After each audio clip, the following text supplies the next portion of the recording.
Criativos, sou Érica Siqueira, professora aqui da Estácio do Pará, jornalista, e hoje a gente está na nossa segunda edição do nosso videocast Espinha de Peixe.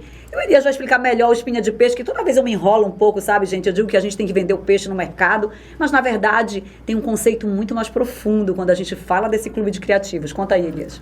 Olá, gente, eu sou Elias, eu sou um entusiasta de arte digital, trabalho como diretor de arte na CA Comunicação e esse projeto do videocast Espinha de Peixe é uma retomada do Clube de Criativos, e que é um projeto onde nós estamos querendo criar uma comunidade de pessoas que trabalham em diversas áreas, não só publicitários, mas também jornalistas, artistas plásticos, enfim, é a comunidade criativa. Então a gente faz esse convite para vocês. Sigam a gente nas nossas redes sociais, no Instagram, Facebook, TikTok, acesse o nosso site que lá tem todo o nosso projeto. Convido vocês também a assistir ao nosso segundo bate-papo, que é o nosso comitê apresentando o briefing do nosso clube, né? Então, vai ficar um card gravado aqui para vocês acessarem. Tem também o nosso primeiro capítulo do nosso videocast, que vocês também podem estar assistindo. Legal. E é isso, meus amigos. E fazer esse link é importante pra gente, porque nós começamos com o Arada e ele falou sobre os quadrinhos pra gente, toda a evolução, o criativo, como o Pará de verdade tem grandes nomes nessa área. E hoje nós estamos trazendo uma outra área, ele não falou, que é um clube de criativos. Então, a gente está trazendo aqui com a gente Denis Paz Barreto, que é médico, mas que também está com o pé altamente na tecnologia, vai conversar com a gente hoje sobre o quê? Inteligência artificial, não é isso? É isso mesmo. Então, se apresenta aí pra gente, vamos bater esse papo. Boa tarde, Elias. Boa tarde, Érica, tudo bem? Obrigado pelo convite, eu estou muito feliz de estar aqui com vocês conversando sobre isso. Você falou da carreira, né? E eu sou médico, eu brinco que eu saí do meu armário profissional, porque eu fazia medicina e gostava de tecnologia. Eu fui o primeiro aluno da faculdade de medicina a fazer um TCC num computador. Meus amigos fizeram ainda datilografado, né? Eu tenho essa carinha de novo, mas eu sou bastante velho, né? Tenho 37 anos de formado. E de lá para cá eu segui uma carreira em cima de tecnologia. E aí a tecnologia associada ao marketing, associada à área criativa, associada à publicidade e propaganda, porque dentro da minha carreira profissional eu comecei com uma produtora de computação gráfica, quando o computador custava o preço de um Chevette.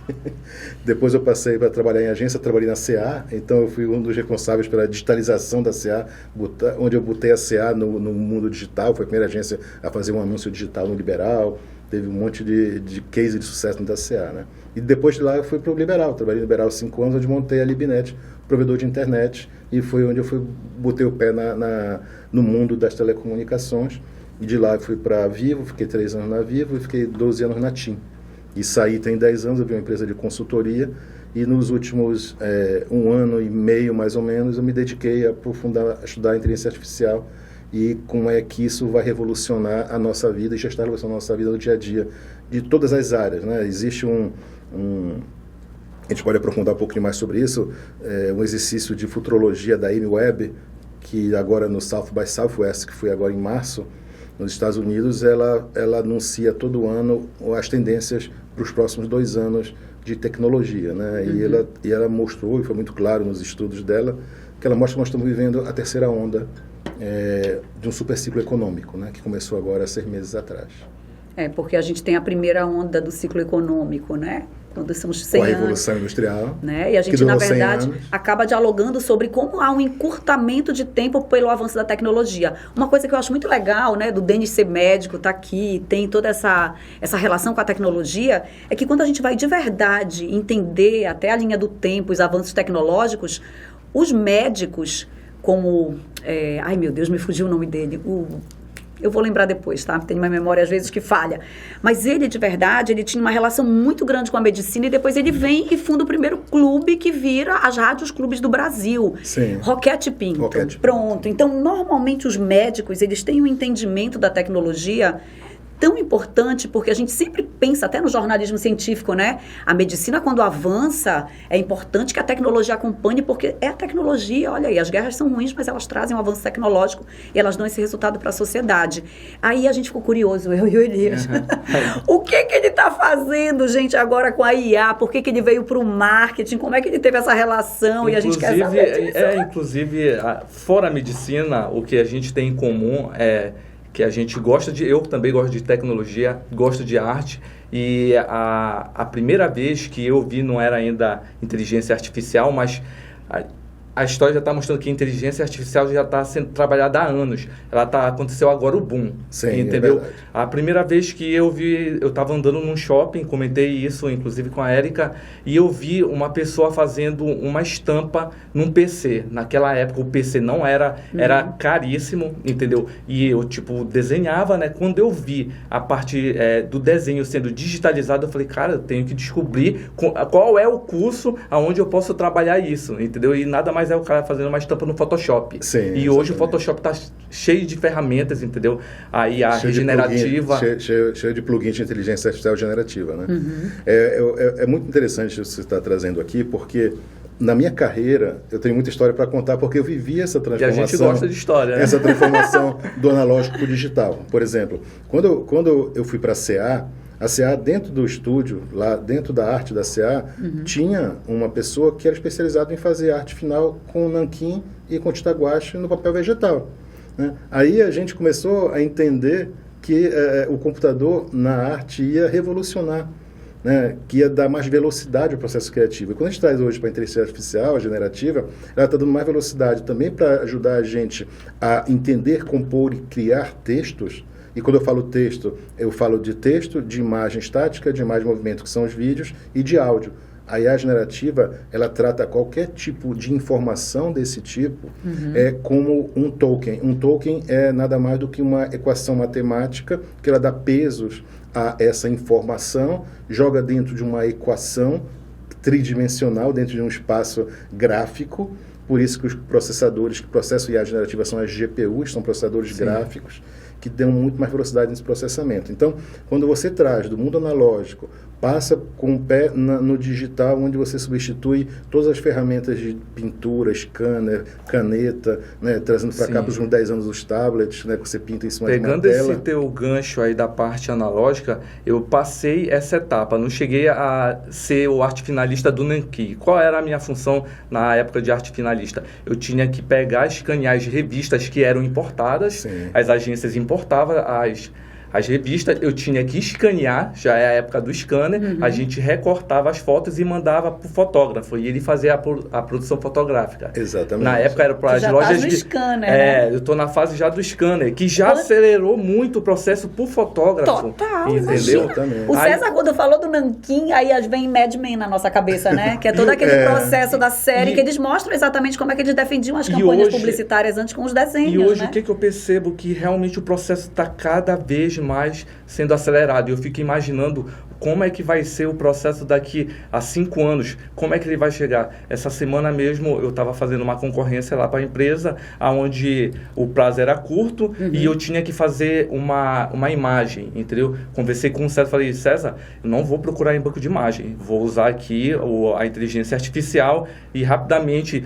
chamei ele me deu qual era o tom da imagem, entendeu? Olha, tem que ser assim, eu quero isso, eu quero essa luz. Ou seja, não é só a inteligência artificial, a pessoa também tem que ter um repertório. Tipo, na parte de publicidade, a pessoa tem que entender um pouco de fotografia, a regra dos textos, entendeu? A lente, a câmera, uma câmera Sony, ela é diferente da Canon, tem um estilo, tem uma temperatura, a gente percebe isso, tem fotógrafos, entendeu? E tudo isso foi alimentado nas inteligências artificiais. O processo todo de alimentar, como é que eu posso te dizer, educar a inteligência artificial. Tu pode falar melhor? Isso. O que a gente consegue perceber e que as pessoas não percebem, eu já percebi porque eu estou há quase um ano dando palestras, workshops e cursos de IA, é que a gente tem 3 tipos de usuários de IA generativa hoje no nosso círculo profissional ou pessoal. Né? São as pessoas que têm medo de usar, são as pessoas que já usaram e têm vergonha de dizer que usam para o seu dia a dia, e tem pessoas que usam profissionalmente e dizem que usam a IA generativa. Então, esses 3 tipos de pessoas, aí a gente traz para o mundo profissional, elas têm que usar. Por quê? Porque a maneira de como o computador processa a linguagem natural, que começou lá atrás com os corretores ortográficos, por exemplo, tem pouca gente que sabe, mas o o Word, o corretor ortográfico do Word foi desenvolvido na USP em São Paulo e foi vendido o código-fonte como uma patente. A Microsoft comprou e botou o corretor ortográfico. O corretor ortográfico foi o embrião da inteligência artificial generativa que a gente tem hoje. A partir daí, o corretor ortográfico evoluiu para a tradução de texto com o Google Translator, por exemplo. Do Google Translator, ele evoluiu para algoritmos de inteligência artificial limitados a um determinado conteúdo, por exemplo, recomendação de filmes no Netflix, recomendação de... O TikTok é um dos maiores exemplos de algoritmo de inteligência artificial, porque você instala o aplicativo no celular, você não diz nada sobre você para ele começa a te mostrar um monte de vídeo aleatório durante 3, 4, 5, 10 minutos. No dia seguinte, você abre lá, só mostra coisa que você gosta. China, né? Como é que eles adivinharam que eu gosto de ver gatinho vestido de palhaço? Entendeu? Porque o algoritmo lê o quanto você mexe o celular, quanto você vibra o celular, o quanto você toca e segura uma tela, tudo isso ele vai computando e aprendendo para te dar um retorno depois no TikTok. É muito importante porque quando ele traz esse questionamento, né, a gente fica logo pensando como assusta as pessoas. Inteligência artificial vai pensar por mim. Claro que não. Se não tiver um repertório, e, Érica, não vai acontecer isso. Eu te confesso que isso não é uma coisa que acontece aqui no Norte. Mas São Paulo e Rio, se você for conversar com artista, com pessoas do âmbito criativo, eles têm muita atenção em relação a esse assunto, entendeu? Teve uma época que eles pensavam que, vou ser substituído? Não. Eu vejo que a inteligência artificial será o nosso copiloto, entendeu? Isso. O artista ele vai poder, automatizar o seu processo, entendeu? Mas, realmente, ainda não é tão forte aqui no Norte isso. Mas, no Sudeste, os criativos, eles tiveram muita... tensão em relação a esse assunto. Um receio inicial gerou essa E eu penso assim também, né? Como você tem autores e eles precisam de verdade, a gente que está na academia tem essa noção exata, né? Eles precisam de verdade passar por os períodos de pesquisa, nos sítios onde eles vão fazer as buscas, para depois vir com uma discussão, óbvio, depois de experiência, dados empíricos, cruzamento de informações. Então, quando esses livros começam a chegar para um público em geral, aí que as pessoas acabam transformando esse estranhamento e essa apreensão num pouco mais de conhecimento. Por exemplo, eu lembro que um dos primeiros livros do Castells, quando eu li o espanhol, né, que ele faz uma crítica muito ferrenha às tecnologias e os formatos que as tecnologias são colocadas para nós, países ainda em desenvolvimento. Sim. Porque se você pega o Henry Jenkins, né, lá nos Estados Unidos, lá na MIT, né, defendendo toda aquela tecnologia norte-americana, 5G, tudo maravilhoso, é uma realidade diferente. Aqui houve empresas que treinou seus colaboradores para uma melhoria para a utilização de artifícios de inteligência artificial, de novas máquinas de learning machine para trabalhar a favor deles. Isso. Mas teve empresas que disseram, não sei o que fazer, demite, porque o cara não vai se adaptar. Então, essa discussão que tu levantas, né, para o César falar que ele tem muito mais conhecimento do que a gente, é muito importante pela desmistificação. Não acho que seja tudo maravilhoso. Todas as ferramentas podem ser usadas para o bem ou para o mal. O que eu vejo hoje é o seguinte, como eu acho que a gente tem que buscar, não é muito tecnicismo, mas é o conceito. A inteligência artificial, como eu estava falando, ela evoluiu dessa ferramenta de recomendação para um bot conversacional, que às vezes a gente entra no WhatsApp de uma loja, a gente conversa, ele vai lá, responde para você com perguntas e respostas pré-configuradas. Aí depois você evoluiu-se com a OpenAI, que lançou em novembro de 2022 o ChatGPT, onde com isso ela permitiu com que você interagisse com uma máquina que foi treinada com todo o conteúdo produzido pela humanidade dos últimos anos. Então, no caso específico da OpenAI, que tem como concorrente o Google hoje, a Meta, a Anthropic, que tem o Claude e tem o Mistral na França, são esses 5 maiores plataformas de IA generativa que tem no mundo, você tem que alimentar uma máquina com todo esse conteúdo produzido pela humanidade, de texto, de vídeo, de voz e de áudio. Essa máquina transforma isso num token e gera um arquivo de parâmetro. Esse arquivo de parâmetro é que é processado quando a gente faz uma pergunta para ele e traz uma resposta. Então, quando você traz isso e você entende que o computador que processa inteligência artificial nada mais é do que uma calculadora probabilística estatística que pensa palavras, que pensa pixels e que pensa waveforms, ondas de áudio, a gente começa a entender que ele não é senciente, ele não tem consciência do que ele está fazendo. Isso eu estou te trazendo uma resposta estatística a uma pergunta que você fez. Agora, o grande avanço, o grande salto que assusta as pessoas é assim, como é que ele me traz uma imagem? Como é que ele cria um filme para mim, como o Sora da OpenAI, que ela lançou no modo fechado, só para diretores hoje de cinema nos Estados Unidos, algumas agências, alguns criativos dos Estados Unidos estão testando o Sora, onde você dá um prompt de 2 linhas, uma frase de 2 linhas, e ele te gera um vídeo de 1 minuto, onde você escreve, eu quero uma mulher andando pela rua de Tóquio, com uma capa de couro preto, um sapato vermelho, e ele bota lá uma imagem linda, em HD, em alta resolução, dessa mulher andando. Ele alucina, ainda alucina.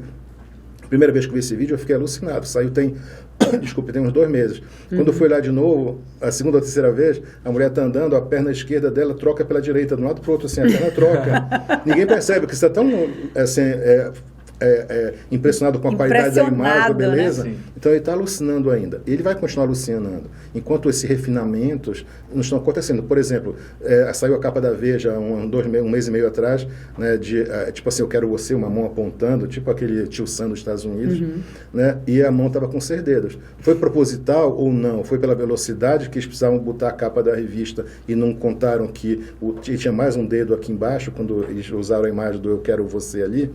Porque, e se você pedir agora para ele criar uma imagem de uma mão, ele vai criar com mais qualidade do que ele criava 6 meses atrás. Por quê? Porque a plataforma de IA generativa foi retroalimentada com informações do que é uma mão humana normal, diferente do que uma mão humana de ser dedo que ele estava criando. Por quê? Porque quando ele foi treinado com imagens, aí a gente vai entrar na discussão do fotógrafo, né? Tiraram imagem de banco de dados, tiraram imagem do New York Times, tiraram imagem da Wikipedia, de um monte de fonte aberta de conteúdo de texto, de áudio, de vídeo, e jogaram para essa máquina. O rosto humano é muito fácil dela replicar, porque o rosto humano sempre tem 2 olhos, um nariz, uma boca, 2 orelhas, o ouvido, né, a testa no formato padrão. Algumas medidas mais específicas, padrões, né? Como identifica padrão, muito mais fácil. Certo. A mão humana, ela mexe em todas as direções, os dedos mexem em todas as direções, ela roda 360 graus. Então, para IA, quando se diz assim, eu quero que você coloque aqui uma pessoa, uma mulher de 40 anos, de cabelo preto, com vestido vermelho, sentada numa mesa segurando um copo. Para ele, copo é fácil pensar, uma mulher é fácil pensar na idade dela é fácil pelo banco de dados que ele foi alimentado para querer pensar uma imagem de uma mulher, mas a mão para ele não sabia. Às vezes a mão atravessava o copo, a mão tinha 6 dedos, tinha 2 dedões aparecendo na mão, e aí eles foram fazendo o que chamam de superalignment, que é o superalinhamento, que é refinar o treinamento que essa máquina, esse grande massa de dados sofreu e trouxe resultado. Vou dar um exemplo. O GPT-4, que agora é o 4O, o GPT-4, eles passaram 1 ano treinando. Tá? Esse treinamento custou a OpenAI não divulga, mas quem trabalha na área estima que custou entre 20 e 80 milhões de dólares para treinar com 100 terabytes de dados que eles sugaram da internet. 100 terabytes. 10 terabytes equivale a 1 bilhão de páginas de texto. Então, está falando de 10 bilhões de páginas de texto. É todo o conteúdo produzido pela humanidade. Né? Isso vai para uma máquina que transforma, por isso que o GPT chama Transformer. Né? É Generative Pre-Trained Transformer. Transformer pré-treinado, capaz de gerar outro tipo de conteúdo através de uma interface homem-máquina, que é a linguagem natural. Então, a gente hoje digita o ChatGPT. A versão nova do 4, você já conversa com ele e você já faz o pedido por voz. Né? Então, o que vai acontecer no nosso processo criativo hoje? Um diretor de criação de uma agência, um redator publicitário, ele vai ter que saber pedir para a máquina, né? E a máquina vai responder de acordo com o pedido dele. Então, se ele não souber pedir o que ele deve conversar com a máquina, dar as informações bem fechadas e amarradas. Ele precisa ter um repertório, né? Então, aí vem assim, o conhecimento... Aí o prompt com uma boa persona, né? Fazer toda uma delimitação. O conhecimento da pessoa que está pedindo para a máquina tem que ser prévio. Ele tem que ter estudado, tem que ter lido muito, porque a máquina alucina, a máquina dá a resposta errada. É igual na vida, tudo na vida a gente tem que saber pedir, né? Eu sou professor. Vai ter que saber pedir para... Tá pensando, e o ChatGPT que tem inteligência artificial vai querer mais ainda, amor. Aí o que está acontecendo? A OpenAI ficou, vamos assim, na surdina, treinando um modelo de linguagem dele, o 3.5, que ela lançou em novembro de 22. Depois, em março de 23, ela já lançou o 4.0. E agora, depois de um ano, lançou o 4O. Ela já veio treinando e refinando. Então, eu sempre brinco que 9 mulheres grávidas não conseguem fazer um bebê em 1 mês. Entendeu? Porque precisa de tempo para treinar a máquina. E a OpenAI está na frente do Google, está na frente da Meta, está na frente das outras, porque ela já vem treinando usando clusters gigantescos de processadores com GPUs, ensinando a máquina a pensar palavras de uma maneira probabilística e estatística na frente dos outros. O que está acontecendo, por exemplo, agora, a Google lançou o Bard, que deu um monte de erro, porque ela treinou muito rápido, não afinou, não fez o refinamento. Aí depois tirou o Bard do ar, lançou o Gemini Pro. Aí lançou, há 2 semanas atrás, o Gemini Overview, que quando você faz uma busca no Google, ele já traz uma resposta com IA, dizendo, olha, você está perguntando sobre isso com um conceito de Wikipedia ali antes de trazer a resposta patrocinada e depois a resposta orgânica da pesquisa do Google. Aí o cara escreveu lá, vem cá, como é que eu faço para grudar a massa de tomate na pizza? Ele falou assim, é simples, você pode usar uma cola branca que você compra no Office Depot, não sei o quê. Então, ele sugeriu usar cola para colar a massa de tomate na pizza. Uma pergunta foi Por colar, quê? né? Porque eles não tiveram tempo de refinar o treinamento da máquina. O que é um erro, né? Porque a arquitetura da informação tem todo aquele período do user então, experience para poder... O chat GPT, o que é que ele fez? Eles criaram esse modelo base treinando durante 1 ano. Depois que eles treinaram esse modelo base durante 1 ano, com fotos, vídeo, imagem, texto, tudo que foi possível de botar lá dentro e ser mastigado, transformado numa equação matemática, e depois eles fazem um refinamento. Esse refinamento, eles contrataram pessoas no Vietnã, na Índia, tá? E dizem que tem mais de 10 mil pessoas contratadas pela OpenAI, onde eles validam perguntas e respostas de qualidade para ensinar a máquina a dizer. Por isso que quando a gente usa o chat GPT, lá embaixo, quando ele dá a resposta, ele pergunta, você gostou ou não gostou? E se a gente tiver o cuidado de dar o feedback dizendo que eu gostei daquilo, ele se retroalimenta assim, essa resposta que eu pensei, que eu sonhei, tá boa porque o usuário disse que tá legal. Então ela marca lá com uma resposta coerente. Mas olha, Denis, mesmo com tanta tecnologia, com tanto avanço, né? Claro que a tecnologia é formidável, ela acelera, ela diminui o nosso tempo, inclusive de trabalho, entre aspas, né? Porque a tecnologia também te proporciona trabalhar mais, não tem escapatória.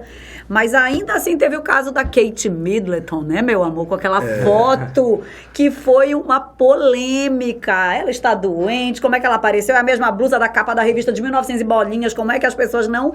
Eu fico imaginando, né? Tem toda essa discussão de você fazer user experience, testa, treina, passa 1 ano fazendo vários testes e mesmo assim a gente ainda vê essas probabilidades colocando só um equivocadas aí. Colocando um ponto e o Denis pode complementar, já tem um período que a Meta, com o Instagram, ele já está identificando a foto criada com inteligência artificial. Perfeito. Se tu subir a foto, ele já vai. Essa imagem é criada com inteligência artificial. Tu viste em Cannes agora? O diretor do audiovisual, ele tem que identificar se ele usou ou não, porque isso já é algo que vai entrar provavelmente na lei dos direitos conexos, né? Exatamente. A gente tem duas coisas. Eles estão tentando usar a plataforma deles e treinando com algoritmos dentro da plataforma para tentar identificar se aquela imagem que foi subida para o Instagram, para o Facebook, foi manipulada por uma ferramenta de IA. Então, existe uma corrente lá na Europa que estão tentando botar, quem faz a regulamentação, que eu acho que é mais importante, é você botar uma marca d'água digital, onde as plataformas teriam uma chave criptografada para validar se aquela imagem foi criada ou não, ou se teve uma interferência por IA ou não. Além disso, se você olhar o Instagram agora, quando você vai subir uma foto para lá no seu feed, você tem uma opção agora de clicar no botão, essa imagem foi gerada por IA. Então, o próprio usuário avisar a plataforma que aquela imagem que está lá foi gerada por IA. Quando a inteligência artificial generativa saiu, né, o ChatGPT especificamente, em novembro de 22, vocês lembram que 2 meses depois, o próprio Elon Musk e mais de 1.200 cientistas do mundo publicaram um documento pedindo para parar o desenvolvimento da generativa para regulamentar. Eu sou 100% contra isso, porque você não pode barrar a evolução da tecnologia. Você tem que depois correr atrás e regulamentar o uso dessa tecnologia. Não é a questão de tentar barrar a liberdade de expressão, nada disso. Até porque as aplicabilidades vão evoluindo e você tem que ir acompanhando. Eu trabalhei no mercado de telecom, eu trabalho no mercado de telecom já há quase 20 anos. Que é mais essa experiência do Denis, porque a telefonia, as tecnologias de celulares base. evoluem a cada ano, sabe? Isso dá um salto gigantesco de qualidade, velocidade e tudo. E a Anatel, que é o órgão regulador aqui no Brasil, vem depois regulamentando. Olha, você pode fazer isso. Olha, você, plataforma, você é obrigado se a justiça pedir um relatório, você tem que dar esse relatório. Então, você vai regulamentando depois. Denis, tu não achas que também esse freio foi por conta que iria impactar no modelo de negócio? Tipo do Google, o que acontece? Hoje a pessoa, ao invés de jogar no Google alguma dúvida, joga no ChatGPT. E tipo, o Google ali ia ter impacto em publicidade, Sim, entendeu? sim. Ou seja, é um impacto no modelo de negócio, entendeu? O Google, tu não acha? o Google, que é uma das 5 empresas mais valiosas do mundo, está com o modelo de negócio dele ameaçado. O Google vende de vender palavras. Né? Você vai lá, Busca, né? Para a gente, usuário que usa a busca, quando a gente tem lá um resultado da busca, os 3 primeiros resultados são resultados patrocinados. Sim. Exatamente. Eu tenho uma empresa, por exemplo, eu tenho uma clínica e de vários consultórios, várias especialidades. Eu vou lá e compro no Google, por exemplo, ginecologia, um Marizal, obstetrícia, um Marizal, otorrino, um Marizal, psicólogo, um Marizal. E compro essas palavras e pago para o Google. Olha, eu quero que quando alguém pesquisar por essas palavras, eu quero que você exiba meu resultado da minha clínica. O Google faz um leilão reverso, né? Então, assim, eu tenho R$1.000 para gastar e eu quero que você me gere visualização dessas palavras quando alguém fizer uma busca por isso aqui perto da região aqui do Marizal por um médico dessa especialidade. Né? E quando você destrói esse modelo de negócio, onde a pessoa que vai fazer a busca, vai perguntar outras coisas e a resposta tem que ser mais consistente, como é que o ChatGPT traz, onde é que isso vai ter impacto? Certamente no modelo de negócio. Por isso que eles estão criaram Bard, depois do Bard criaram Gemini, né, que chama aqui no Brasil, e aí vem com erro e estão consertando o avião voando, porque eles largaram atrás. Então, essa carta que eu falei lá, de 1.200 cientistas da época, o objetivo não era parar o desenvolvimento. Eles queriam que a OpenAI parasse de treinar para que desse tempo da empresa deles chegarem no treinamento junto e eles entrarem no mercado junto. Tanto que hoje antes de vir para cá eu estava lendo uma matéria, o Elon Musk, que processou a OpenAI, não sei se vocês leram, há um mês atrás ele processou a OpenAI, que a OpenAI, ele queria que a OpenAI abrisse o contrato deles com a Microsoft. Né? Porque ele comprou o Twitter e também está desenvolvendo uma IA generativa própria dele, lá para dentro do X. Né? Hoje ele retirou o processo. Porque ele viu que não ia dar nada. Então, ele está querendo fazer barulho, porque todo mundo está... Frear a corrida para ele. Todo mundo está querendo frear a evolução. Aí, o que aconteceu agora na segunda-feira? A Apple, né, eu achei uma sacada assim, genial de marketing, que a Apple tem um poder muito grande, por causa desse anúncio que ela fez na segunda-feira, no WWDC, que é Worldwide Developers Conference, todo ano é a Conferência de Desenvolvedores Mundial da Apple, ela anunciou que ela está entrando de vez no mundo da IA generativa. Os iPhones já têm IA há muito tempo. Quando você tira uma foto com o iPhone, você toca na imagem que recorta automaticamente, aquilo ali já é IA. Quando você digita um texto, você está digitando e dá um bom dia, dá um bom, escreve dia, dá oi, como, aí coloca você está, aquilo lá também já é uma IA. É legal tu trazer essas falas, porque elas são mais comuns e as pessoas começam a entender que a inteligência artificial já é isso há muito tempo, né? Com a recomendação do Netflix, a recomendação da Amazon, o iFood, aqui no Brasil, um dos maiores clientes da nuvem de IA da AWS, que é da Amazon, o iFood, a Movile, que é dona da iFood, já usa isso para tudo, para você imaginar uma rota, para você colocar tempo de espera, calcular o tempo, tudo isso é IA fazendo ponto. Não é IA generativa. Agora o que está acontecendo, está tudo juntando numa coisa só, que é a generativa. Sabe como a Apple está chamando a IA dela? Apple Intelligence. Se você ver a sigla, AI, que é Artificial Intelligence. Perfeito, em inglês. Olha só, a Apple está se apropriando da própria marca dela e botou Apple Intelligence. E ela está botando... O que é que ela fez agora? A Siri vai rodar uma IA generativa local no celular. Se você fizer uma pergunta assim, Siri, monte aqui um storyboard com as fotos da minha última viagem que eu fiz com Elias para Pernambuco. E vai montar aqui. Desculpa, eu toquei o microfone. Ele vai montar aqui no vídeo. Porque as fotos estão nos celulares, ele já indexou todas as fotos, já sabem que é o Elias, que eu já marquei a cara dele lá no meu álbum de fotos, então ele já monta. Aí se eu perguntar assim, monte agora um álbum de fotos que eu estava com a minha filha no Natal de 2022. Aí ele vai para a nuvem, para o iCloud, criptografado, e a IA generativa sai do celular, vai para a nuvem proprietária da Apple. Aí se eu quiser assim, Siri, busque para mim quais são os competidores das agências de publicidade no Pará, ou quais são as principais agências de publicidade no Pará. Aí a Siri vai perguntar assim, eu posso usar o ChatGPT para isso? A Apple fechou um contrato com a OpenAI. Tá? Então ela vai estar juntando a Siri, a inteligência artificial local e da nuvem da própria Apple. Então a questão de privacidade ela já amarrou nisso, que não vai deixar a sua informação sair do ecossistema dela.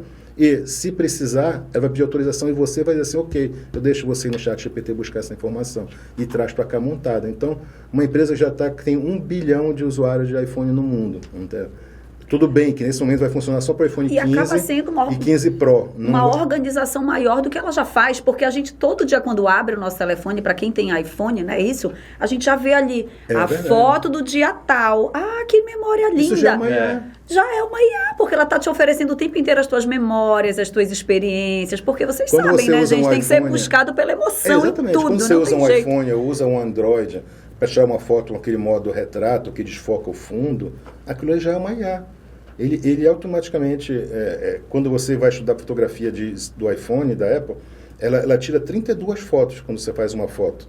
Não é aquele burst que são 32 fotos em sequência, não. Ela tira uma foto em alto contraste, ela tira uma foto só do cian, do amarelo, do preto, do azul, ela tira uma foto só com cromo, só com luminância, só com brilho, só com contraste, e depois ela monta tudo isso e te mostra aquela foto. Por isso que você tem aquele ajuste fino que você consegue mudar e até mexer no brilho de cor. Até mexer no foco do fundo da imagem. E aquilo lá é uma IA que está rodando. Né? A coisa bacana é a generativa, que é essa que gera conteúdo, é que a gente, quanto diretor de imagem, você vai poder, diretor de criação, você vai dizer assim, olha, senta do lado do teu desenhista que vai ser um engenheiro de prompt, e vai dizer assim, olha, queria para mim um cara sentado numa cadeira, com 2 microfones na frente, com uma TV atrás, com logomarca tal, e ele vai criar para você, e você vai dando o seu conhecimento, não, essa luz está estranha, bota uma luz mais amarela, olha, o reflexo da luz no rosto do lado direito eu não gostei, muda a luz para o lado esquerdo. Então, aquilo que você fazia dentro de um estúdio, você vai poder fazer. Né? E a Adobe, junto com o Photoshop, lançou a IA generativa para as imagens do Photoshop, e é uma coisa fantástica. O único problema da Adobe, o mundo inteiro está caindo realmente e criticando muito a Adobe, é que os concorrentes dela, né, com o Runway, com o Midjourney, que faz essas interferências nas imagens, cobram $10, sei lá, R$50 por mês.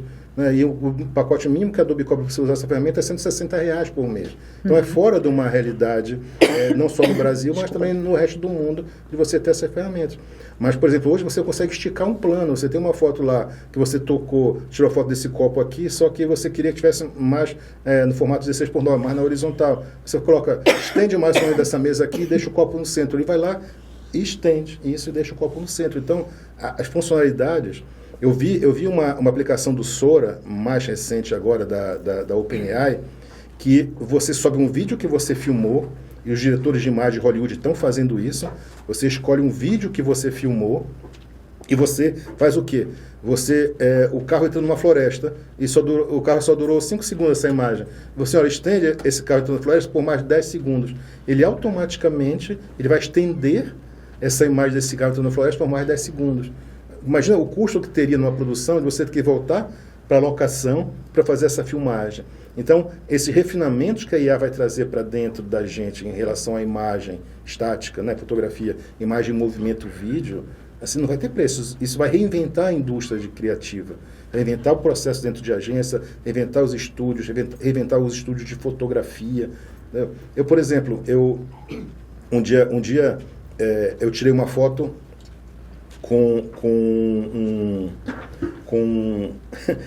foi uma coisa assim, aquele famoso Ken. Eu estava no camarote da Sapucaí, né, assistindo o desfile da escola de samba nesse camarote, e aí estava do meu lado um cara famoso que eu não sabia quem era, porque a credencial dele estava virada, né? E cheio de repórter atrás, gente falando inglês. Eu disse assim, caramba, quem é esse cara aqui que eu não conheço? E a credencial, né? Não virava para olhar, né? Aí quando o pessoal dando tchau para ele lá embaixo, eu estava no camarote da Devassa. Aí, quando ele levantou, deu tchau e sentou, a credencial virou. Era o Ada Clayton, o baixista do U2. Estava do meu lado e eu não tinha reconhecido, porque eu imaginava que... Aí, eu tenho essa foto guardada, só que quando eu fui tirar foto com ele, apareceu o assessor de imprensa do lado dele, abraçando ele.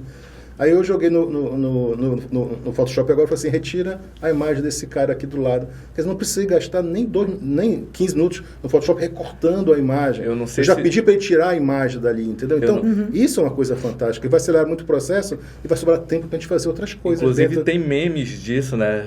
Trabalhando com Photoshop, que mostram um design usando o brush, né? De clone stamp, tirando, aí ele sofrendo, suando, lutando, enquanto o cara vem, faz uma seleção informação, digita remover e apaga. Apaga Pronto, tudo. resolvi.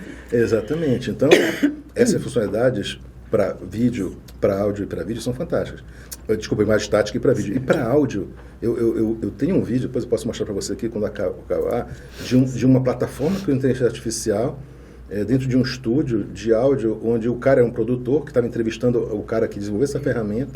O cara tocou My Heart Will Go On, lá do Titanic, no piano. Ele não sabia a letra, ele pegou o iPhone dele e cantou com a voz dele, né?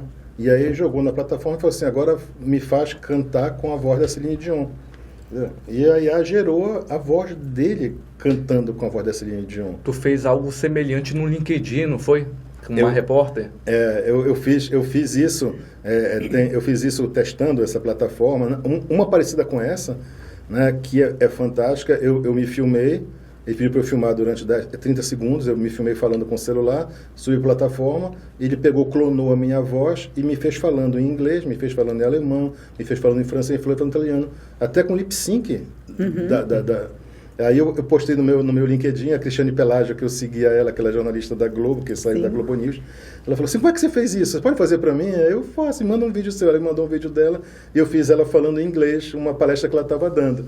Aí ela falou assim, eu posso repostar e marcar você? Eu falei, claro, deve. Né? Por favor, né? Inclusive, a gente vai deixar o link desse vídeo dele, do LinkedIn, aqui na descrição do vídeo, para vocês visualizarem lá. É muito bacana, é muito bacana. Denis, o que tu aconselhas para os nossos queridos alunos, né? Já que a sociedade ainda está um pouco assustada, eu espero que os alunos que estejam na academia, tu és professor também, sim, né? Sim. De uma instituição também privada aqui na cidade. Então, o que tu deixarias para os nossos queridos alunos futuros, né? Profissionais, sim, junto com o Elias lá dentro da CA Comunicação? Mas antes disso, eu queria saber o que eles têm comentado contigo, teus alunos. Antes de tu deixar essa mensagem para eles, o que tu tem percebido? Boa. Eles estão empolgados? Porque o que acontece? Os profissionais receosos. Mas e os alunos? Sim, o futuro, né? O futuro. Como eu te falei, né? Eu, quando iniciei na publicidade, o que me deixou empolgado foi ver um cara trabalhando num computador, entendeu? Onde antes era desenhado, escaneado, não. Através do Photoshop, o cara conseguia, através da imaginação dele, criar algo novo. Ou seja, aquilo me impactou, me empolgou, fui atrás de informação. Qual é o curso? Onde que eu tenho que buscar para produzir, entendeu? Qual é a tua percepção que tu percebe com os teus alunos? Olha, eu percebo nesse estudo da IMWeb, ela fala que a geração Z está desaparecendo e já estão nomeando a geração T, a geração transformacional, uma geração que vai se transformar com o uso da inteligência artificial generativa. Então, eu até levei isso para minha aula. Eu estou dando aula, estou acabando agora esse semestre, dando aula para o primeiro ano. Eu dou uma matéria chamada Tecnologias Aplicadas à Comunicação. Então, eu passo por todas as histórias, todas as tecnologias e como elas podem ser lançadas à mão hoje para utilizar no dia a dia deles. Muito né? bom. O que é que eu tenho percebido? Eles continuam muito curiosos, né? E é natural dessa juventude. Isso a gente sempre foi, né? A nossa curiosidade era analógica. E hoje eles vivem no digital. Uma coisa que me surpreendeu, eu dou aula há um ano só, que ninguém leva caderno para a sala de aula. Né? Todos tiram foto da tela e anotam tudo no celular. Então já é uma geração altamente conectada. E tudo que você fala ali, eles estão checando no Google o tempo inteiro, no chat GPT, se aquilo que você está falando é verdade, você está falando uma grande besteira, eles já contestam você na hora. Então a gente tem que ter essa base que a gente está falando, teórica, estudar, ler Kotler, ler Alvin Toffler, ler Harry Jenkins, todo esse pessoal que entendeu, né, e pavimentou essa estrada dessa convergência digital desse mundo que a gente está vivendo. Né? Agora, uma coisa que eu friso muito para eles, não adianta vocês usar o ChatGPT para trazer um trabalho para cá, para a sala de aula, e vocês não se aprofundarem na resposta que ele deu para ver se aquilo ali que está dizendo está correto. Então, usem outras fontes de informação para confirmar aquilo que vocês estão trazendo para mim. Porque se eu descobrir que vocês nem fizeram um double check ali, não foram confirmar aquela informação, eu vou dar uma nota baixa para vocês. Inclusive, eu estava comentando com a Erika que eu estava... eu pedi um trabalho para eles agora, de final de curso, que eu pedi para eles criarem um prompt para o ChatGPT perguntando sobre eles, informando sobre quem são eles e sobre o que dica de carreira o ChatGPT podia dar para eles, né? Eu falei, professor, o senhor quer só que a gente crie um prompt? Sabe o que é o prompt? Eu falei, eu quero exatamente isso, que eles criem um prompt, né? Só que o meu objetivo não era que eles criassem um prompt, era que eles pudessem ler o manual de carreira que o ChatGPT deu para eles de volta. E, olha, ontem eu recebi os trabalhos. Todos falaram assim, professor, que bacana, eu até preguei na parede do meu quarto, porque ele deu para mim um roteiro de carreira inteiro. O que eu tenho que estudar aqui na faculdade, o que eu tenho que fazer de curso extracurricular, o que eu tenho que ler, o que eu tenho que frequentar, onde eu tenho que viajar, onde eu posso buscar uma especialização, que museu eu tenho que visitar.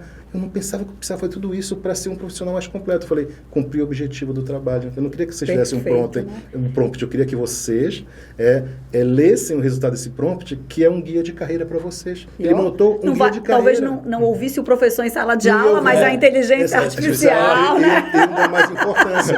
E todos eles. Eu obriguei que eles não me mandassem por e-mail. Eu obriguei que eles entregassem impresso para mim, para que eles tivessem uma cópia, entendeu? Do trabalho. E assim, todos que me entregaram, professor, bacana, ele está me dando um monte de dica que eu nem imaginava que eu podia fazer de um curso de especialização ou de buscar uma extensão não sei aonde para cumprir meu objetivo muito com legal. Vocês. E a Joyce e o Adailton, que estão aqui com a gente, estão gostando do papo também? Bom, né? Bom a gente falar de assuntos novos, contemporâneos, trazer essa pegada. O Clube de Criativos é para isso também. A gente já falou de quadrinhos, da história toda do Arada. Uma história linda que ele veio contando, né? Chequem lá, gente. É nosso primeiro videocast. Vai lá, assiste. Tem coisa legal pra caramba. No passado, hoje e o que ainda vem por aí, isso, né? Comente, curta e compartilhe. Né? Por favor, né? Faça isso. Ajuda a gente. Muito. É verdade. Bacana. E é isso.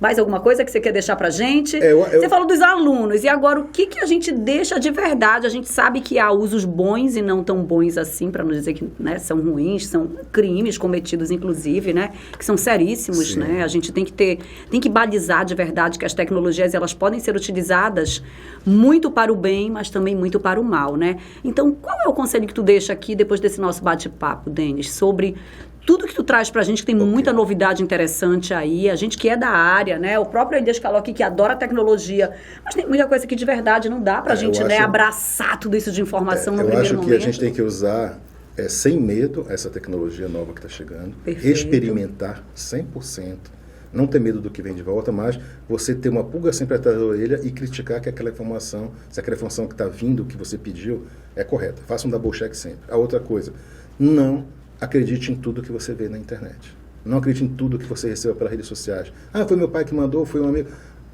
Seu pai foi enganado, seu amigo foi enganado, seu tio foi enganado. A não ser que ele que tenha visto, gravado e te enviado. Aí então, não acredite né? de primeiro tudo que você está vendo ali. Critique. Vai em sites de double checking, fact checking, Agência Lupa. Por sinal, a Agência Lupa é uma referência incrível de fact-checking. Eu recebi um dia desse um né? vídeo de um grupo de amigos. Falou, Denis, olha que absurdo. Eu falei, caramba. Aí eu fui na Reuters, fui na Agência France Press, fui na... Não tinha nenhuma agência de notícia, informação. Eu falei, isso não aconteceu, não existiu, isso aqui é fake. Então, assim, não acreditem em tudo. E outra coisa, um desafio enquanto agente, enquanto professor, como é que a gente vai lidar com essa inteligência artificial na sala de aula, entendeu? Como é que eu vou aferir o conhecimento de um aluno? É numa prova hoje, é num trabalho? O cara pode pedir para o chat fazer um trabalho inteiro. E a gente, mesmo tendo ferramentas de você ver se aquilo lá foi retirado de um outro artigo, alguma coisa ali, pode passar. Entendeu? Então, a gente tem que se preparar para entender os nuances dessa IA generativa que está acontecendo com você. Perfeito. Isso realmente é... né, uma atenção redobrada que a gente precisa ter com o professor, mas ao mesmo tempo estimulá-los para usar, porque os processos vão se renovando e mesmo que de repente eles estejam usando essas ferramentas que facilitem a vida deles também, claro, né? Mas vai precisar do repertório. Se ele não souber como indicar o que ele precisa, não vai adiantar, né? Então, pronto, gente, queria agradecer a presença do Denis aqui com a gente até, né, teve um papo de psiquiatria e psicologia antes do nosso videocast, porque o Denis também está fazendo uma especialização em psiquiatria, quase não sai. O Elias aqui também, né, que sempre traz colaborações ótimas. No primeiro videocast ele estava, né, nos bastidores, hoje ele resolveu vir para cá. Eu adorei ter essa companhia dele. Joyce, obrigada. Dailton, obrigado. Estácio, minha mãe, obrigada também por receber a gente aqui para gravar o nosso segundo videocast do Clube de Criativos do Pará. E até a próxima, meus amigos. Até a próxima, pessoal. Obrigado. Tchau, tchau.